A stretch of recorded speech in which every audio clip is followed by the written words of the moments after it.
Bismillahirrahmanirrahim. Assalamualaikum warahmatullahi wabarakatuh. Waalaikumsalam warahmatullahi wabarakatuh. Pertama-tama terima kasih pada Ketua PBI Pusat Dr. Zaidul Akbar, Dr. Ustadz Hamid Arif selaku PBI Wilayah Surabaya, kemudian para pembicara dan tim dari Ustadz Hamid Arif yang telah mengundang. Ini untuk kedua kali saya mengisi bekam. Sebenarnya sebelumnya sudah secara offline dulu bersama Ustadz Hamid Arif seperti di RSI, yang online ini baru 2 kali ini. Hari ini saya mendapat amanah untuk membawakan bekam untuk nyeri punggung bawah. Bismillahirrahmanirrahim. Sebelumnya saya mengucapkan alhamdulillahirabbil alamin. Innal hamdalillah nahmaduhu wa nasta'inuhu wa nastaghfiruh wa na'udzu billahi min syururi anfusina wa min sayyiati a'malina may yahdihillahu fala mudhilla lahu wa may yudlilhu fala hadiyalah. Asyhadu an la ilaha illallah wa asyhadu anna Muhammadan abduhu wa rasuluhu la nabiyya ba'dah. Allahumma rabbi shrah li sadri wa yassir li amri wahlul 'uqdatam min lisani yafqahu qawli. Rabbi zidni ilman warhamna siratal mustaqim. Amin ya rabbal alamin. Berikut ini para pembicara. Saya senang sekali bergabung dengan para pembicara yang luar biasa. Semoga mendapatkan ilmu juga dari para pembicara lain. Dan bekam terhadap nyeri, kemarin kita pertama kali telah membahasnya, namun hari ini kita fokus kepada nyeri punggung bawah. Hari ini sebagai daftar isi saya akan membawakan tentang nyeri punggung bawah, kemudian terapinya, dan bekam sebagai salah satu terapi alternatif untuk nyeri punggung bawah, kemudian kesimpulan. Sebagai pendahuluan, nyeri punggung bawah merupakan alasan terbanyak pasien untuk mencari pertolongan medis, baik dokter maupun pertolongan medis lain. Ini dikondisikan dianggap sebagai pandemik, karena 80% pernah dialami oleh orang-orang, hampir semua ya, di setiap sisi kehidupan. Kemudian di 15-20% populasi mengalami nyeri punggung bawah, baik tidak mempedulikan waktu kapan saja. Kemudian 1/4 dewasa itu mengalami minimal 1 hari nyeri punggung bawah dalam 3 bulan terakhir. Kemudian ini financial cost, ini maaf ya, di sebelah kalau minggu pagi ada senam, jadi ada background. Saya nggak bisa menghilangkan background.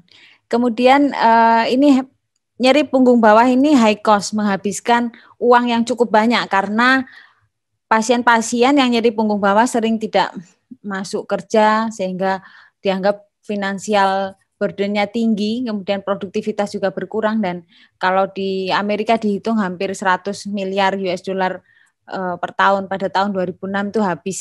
Kemudian ini menyebabkan juga kecacatan usia muda dan fungsi harian hidup serta kualitas hidup menjadi turun karena akan mengganggu mood, kemudian depresi, emosional, dan gangguan kerja. Kemudian ada juga menyebabkan tekanan fisik dan psikis karena nyeri punggung bawah ini menyebabkan kelelahan yang berkepanjangan, kemudian menyebabkan depresi, kegelisahan, cemas, stres.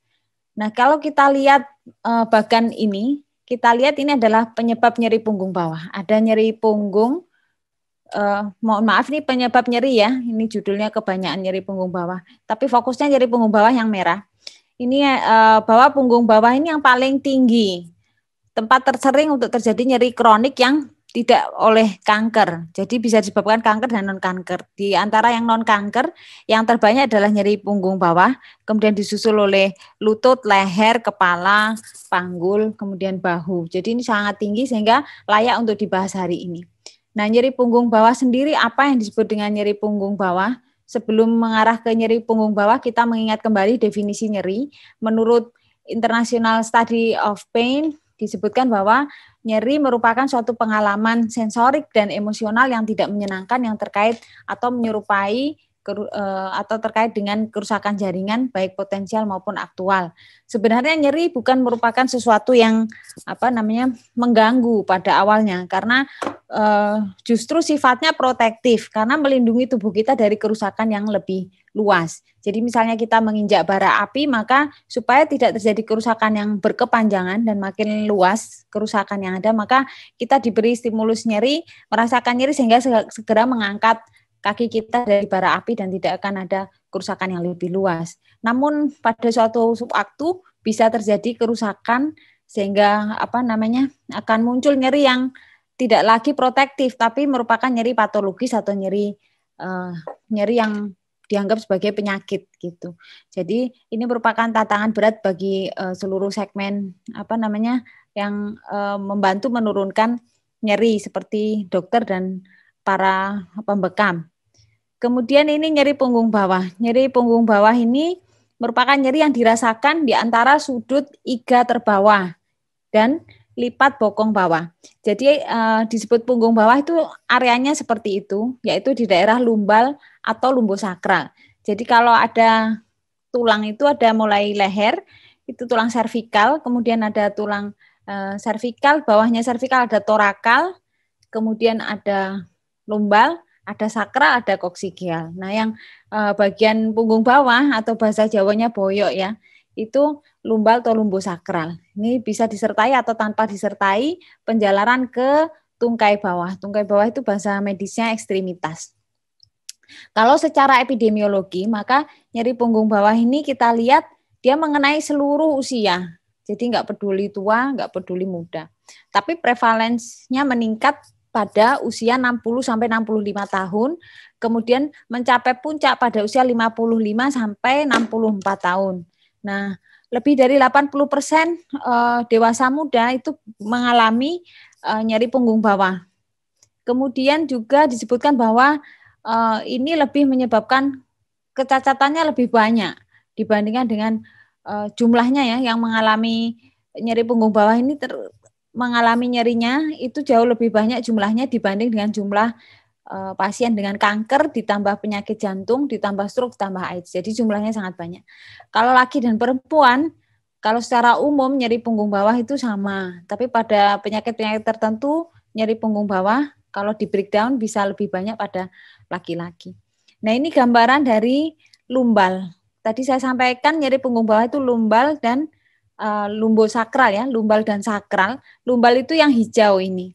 Ini lumbal ya, punggung bawah. Kemudian bawahnya ada sakral, sakrum. Nah, nyeri di antara itu di lumbal atau lumbosakral itu disebut nyeri punggung bawah. Nah, kalau kita lihat areanya itu baru atas sampai bawah ya. Kalau kita lihat dari permukaan sampai dalam, maka ada namanya kulit, ada namanya otot, ada tulang, ada sendi, ada ada bantalan antar tulang gitu ya. Maka juga ada tendon. Maka banyak sekali struktur yang bisa terlibat dari luar sampai dalam, kemudian dari atas sampai bawah batasannya lumbosakral. Nah, sebenarnya ini sudah disusun sama yang di atas ya Allah Subhanahu wa taala bahwa spine di daerah punggung bawah ya termasuk itu memiliki proteksi yang sangat kuat. Jadi desainnya sudah sangat kuat, ada penguat-penguat kiri kanan otot dan lain-lain. Namun fleksibilitasnya cukup tinggi sehingga bisa menyebabkan kans terbanyak untuk terjadi nyeri itu ada di nyeri punggung bawah ya, daerah punggung bawah. Seperti kalau kita mungkin para pemain golf itu sering memutar punggungnya, kemudian kalau kita menoleh, menunduk, itu punggung bawah itu yang paling banyak mobilitasnya, sehingga kan terjadi nyeri sangat tinggi. Kalau berdasarkan klasifikasi nyeri, kita lihat yang warna biru kiri ini, secara anatomi, itu bisa nyeri di kepala, leher, bahu, siku, nah salah satunya adalah nyeri punggung bawah. Penyebabnya bisa fraktur atau retak, kemudian dislokasi, kalau bahasa Jawa itu melengse ya, nggak sesuai tempatnya, kemudian ada kram, ada tumor dan lain-lain. Penyebabnya sangat banyak. Kemudian ada intensitas ringan, sedang, berat dan durasi ini bisa akut kurang dari 3 bulan dan kronik lebih dari 3 bulan. Kalau berdasarkan mekanismenya, yang pertemuan pertama itu ada mekanisme nyeri neuropatik, saya singgung sedikit, mungkin bisa lihat rekaman bagi yang tidak berkesempatan melihat yang lalu. Juga ada nosiseptif dan ada campuran nosiseptif dan neuropatik. Kalau berdasarkan konteks klinis, ini banyak ya, bisa akibat pembedahan, penuaan, nggak sakit apa-apa, tiba-tiba nyeri punggung bawah itu banyak usia tua. Itu akibat kondisi proses penuaan. Juga bisa akibat keganasan. Nah, nyeri punggung bawah ini kalau berdasarkan akut, ini kelebihan, akut ini dan kronik ya. Kalau kita pisah atau boleh tengah-tengah ada subakut. Kronik itu lebih dari 3 bulan. Sedangkan kalau kronik lebih 3 bulan berarti akut kurang dari 3 bulan. Ada yang membagi cuma 2. Kemudian mekanisme ini tadi saya sebutkan ada nosiseptif, ada neuropatik, ada campuran. Kemudian ini gambaran nyeri neuropatik. Ada rasa panas, terbakar, rasa kesemutan, rasa tertusuk, setrum listrik, rasa tersetrum listrik, kemudian ada bahkan rasa kebas ya, nggak terasa, mati rasa, kurang terasa, tidak terasa, ini bagian dari nyeri neuropatik. Nah, biasanya nyeri punggung bawah itu memiliki komponen nyeri neuropatik selain komponen nosiseptik. Kalau nosiseptik itu rasa ada kalor, rubor, dolor, fungsiolesa. Kalor itu panas, rubor itu warna merah ya, dolor dan fungsiolesa gangguan fungsi. Nah, ini nyeri neuropatik. Nah, ini adalah simptom. Simptom itu kumpulan gejala.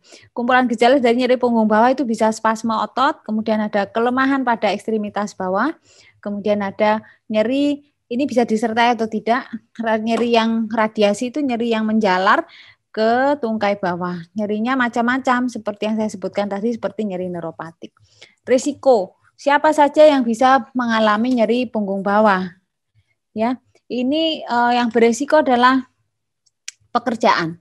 Pekerjaan misalnya mengangkat berat ya, mengangkat galon, kalau tidak disertai dengan cara mengangkat yang benar maka bisa terjadi nyeri punggung bawah. Tapi kalau dengan ilmu yang baik mengangkat berat tidak masalah, seperti para atlet mengangkat berat memakai proteksi punggung, kemudian cara mengangkatnya benar maka tidak menyebabkan penyakit nyeri punggung bawah. Kemudian bisa juga genetik, faktor sosiodemografi, faktor kesehatan, faktor sosioekonomi.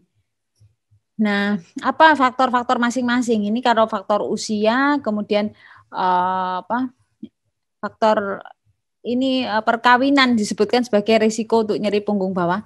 Kemudian juga ada faktor pekerjaan ini kepuasan bekerja, kemudian empati dari supervisornya, kemudian ada pekerjaan yang terus-menerus, repetitif, terus-menerus, ada aktivitas yang berat yang dilakukan terus-menerus seperti mengangkat, mendorong beban berat, atau menarik beban berat.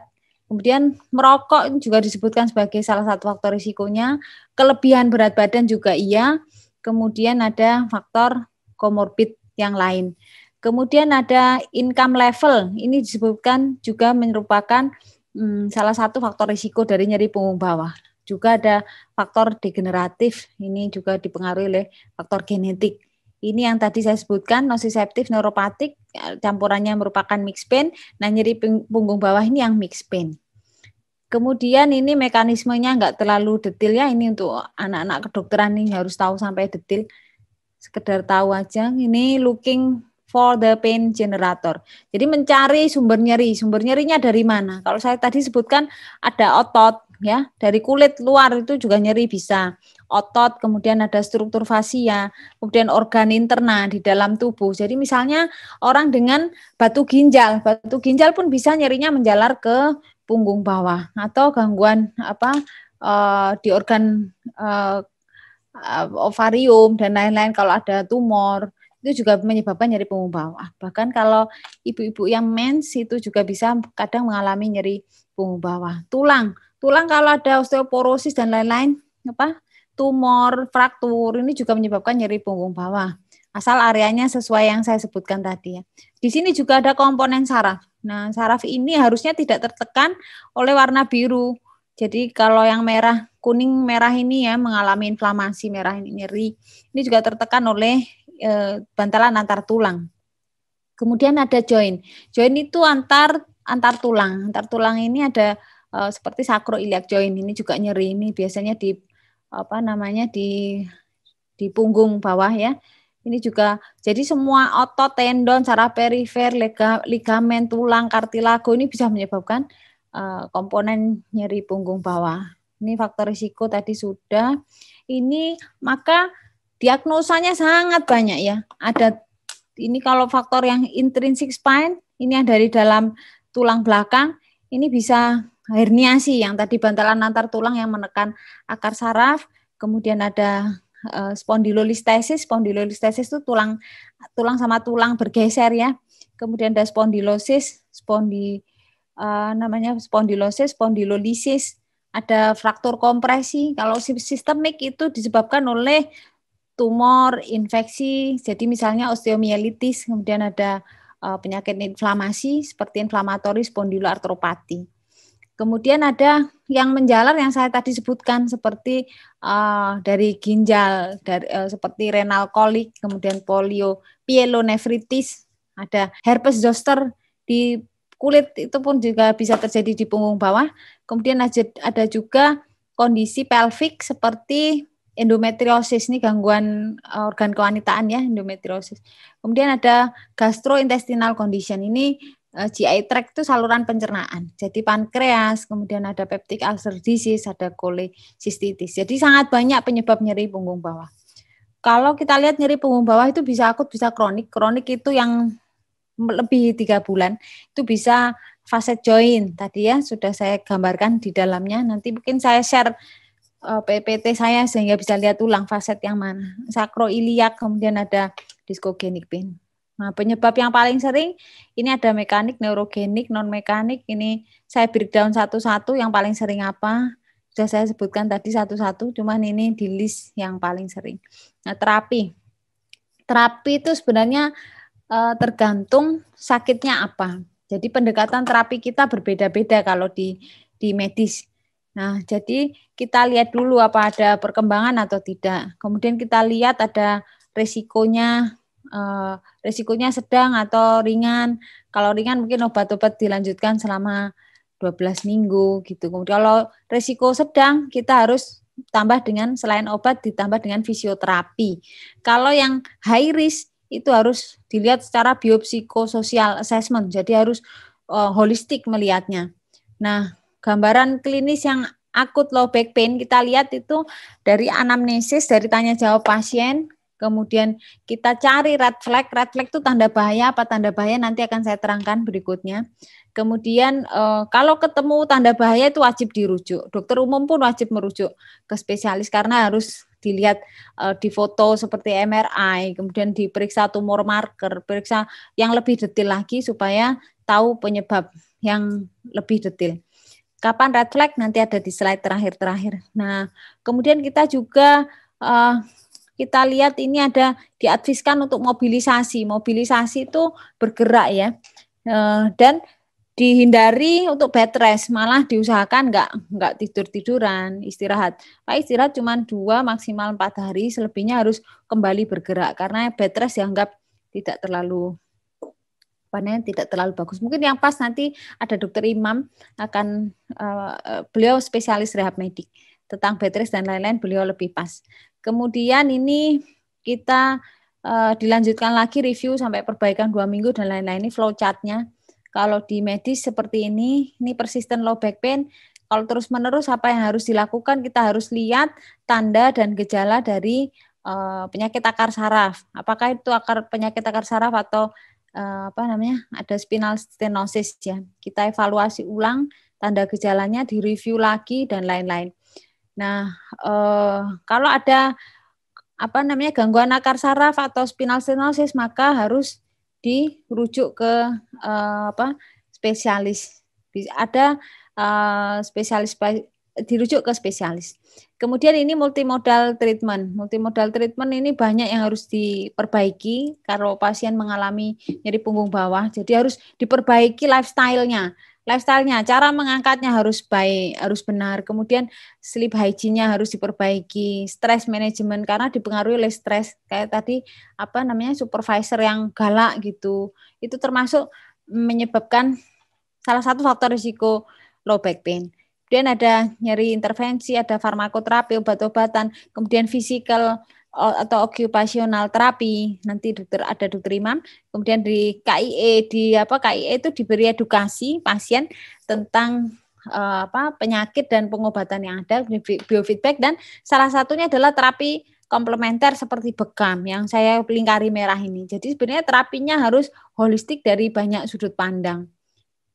Nah, ini nyeri dipengaruhi banyak hal, bisa kultur, fisik, psikologi, sosial, spiritual, sehingga mempengaruhi tingkat kesembuhan pasien dan lama tidaknya mengalami nyeri. Sehingga biasanya ekspektasi untuk mendapatkan hilangnya nyeri dengan efek analgesik itu diharapkan bisa seimbang gitu, balance. Namun kadang kenyataannya tidak demikian karena kadang penyakitnya yang terlalu berat atau faktor usia yang kita tidak bisa mengembalikan lagi menjadi muda dan lain-lain. Itu sehingga kita perlu edukasi ke pasien. Jadi kalau berharap penuh habis dibekam terus sembuh total itu secara teori kalau total tetap kita kembalikan bagaimana apakah penyebab dari nyeri punggung bawah itu dulu. Jadi misalnya kalau pasien dengan tumor nyerinya turun, apakah tumornya sudah hilang? Itu yang perlu kita evaluasi lebih lanjut. Apakah bekam menghilangkan tumor? Sampai sekarang saya lihat di jurnal belum menghilangkan tumor, tapi mengurangi nyeri ya. Jadi harus secara holistik terapinya. Jadi kalau satu waktu kambuh lagi, ya mungkin saja kalau penyebabnya tumor. Jadi bekam sekali itu bukan berarti sebuah penangkal petir yang satu kali bekam terus nggak lagi nyeri selamanya, tidak. Jadi harus dievaluasi nyerinya penyebabnya apa sehingga menyebabkan nyerinya berulang gitu.